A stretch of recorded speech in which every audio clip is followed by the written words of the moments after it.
ಇದೇನಪ್ಪ ಇದು class room ತೋರಿಸ್ತಾ ಇದ್ದಾರೆ ಶಂಭು ಪಟೇಲ್ ಅಂದ್ಕೊಂಡಿದ್ದೀರಾ ಸ್ನೇಹಿತರೆ.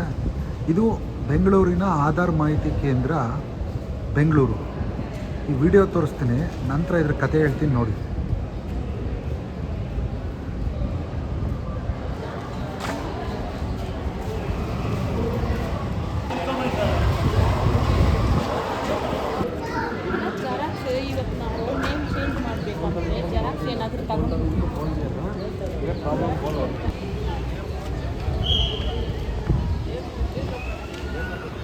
ಇದು ಬೆಂಗಳೂರಿನ ತಾಜ್ ವೆಸ್ಟ್ ಎದುರುಗಡೆ ರೈಸ್ ಕೋರ್ಸ್ ಪಕ್ಕದಲ್ಲಿರ್ತಕ್ಕಂಥ ಖನಿಜ ಭವನ.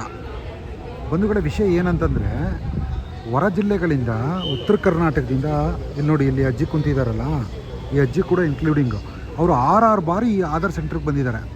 ಈ ಆಧಾರ್ ಸೆಂಟ್ರಲ್ಲಿ ನೀವು ಬಂದು ಮಾಹಿತಿ ತಗೋಬೇಕಾದ್ರೆ ನಿಮಗೆ ಈ ಆಧಾರ್ ನಿಮಗೆ ಮಾಹಿತಿ ಕೊಟ್ಟು ಮತ್ತು ನಿಮ್ಗೆ ಆಧಾರ್ ಕಾರ್ಡನ್ನ ಇಲ್ಲಿ ಮಾಡಿಕೊಡೋದಿಲ್ಲ ಅವರು.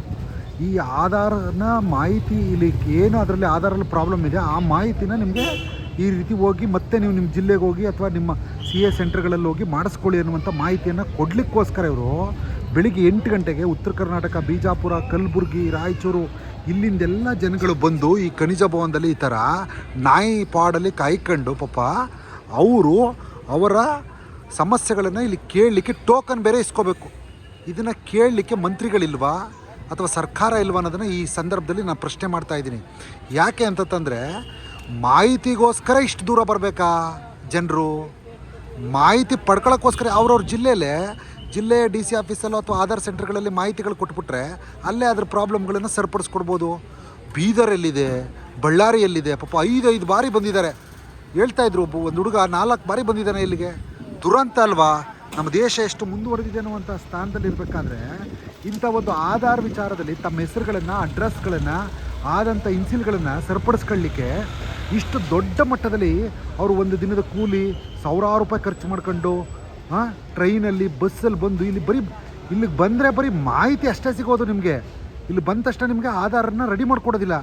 ಇಂಥ ದುರಂತವನ್ನು ನಾನು ಪ್ರಶ್ನೆ ಮಾಡ್ತಾಯಿದ್ದೀನಿ BBA ವಾಯ್ಸ್ನಲ್ಲಿ ಹಾಗೂ ಸೋಷಿಯಲ್ ಮೀಡಿಯಾದಲ್ಲಿ. ಓಕೆ, ಶಂಭು ಪಟೇಲ್, ಇದು ದುರಂತ. ಇದನ್ನು ಈ ಕೂಡಲೇ ಸೆಂಟ್ರಲ್ ಗೌರ್ಮೆಂಟ್ ಆಗಲಿ, ಸ್ಟೇಟ್ ಗೌರ್ಮೆಂಟ್ ಆಗಲಿ, ರಾಜ್ಯದ ಜನಕತೆಗಳಿಗೆ ಅನುಕೂಲತೆ ಆಗುವಂಥ ರೀತಿಯಲ್ಲಿ ಖನಿಜ ಭವನದಲ್ಲಿ ಉಪಯೋಗವಿಲ್ಲ. ನೋಡಿ ಪಾಪ ಜನ ಊಟನೂ ತಿಂಡಿನೂ ಮಾಡಿದೆ 8 ಗಂಟೆಗೆ ಟೋಕನ್ ತಗೊಂಡು ನಾಯಿಗಳ ಥರ ಕಾಯ್ಬೇಕು ಇಲ್ಲಿ. ಎಂಥ ದುರಂತ ರೀ, ಪ್ರಜೆಗಳ ಕತೆ ಹೆಂಗಾಗಿದೆ ಇದನ್ನು ಗಮನಿಸಿ.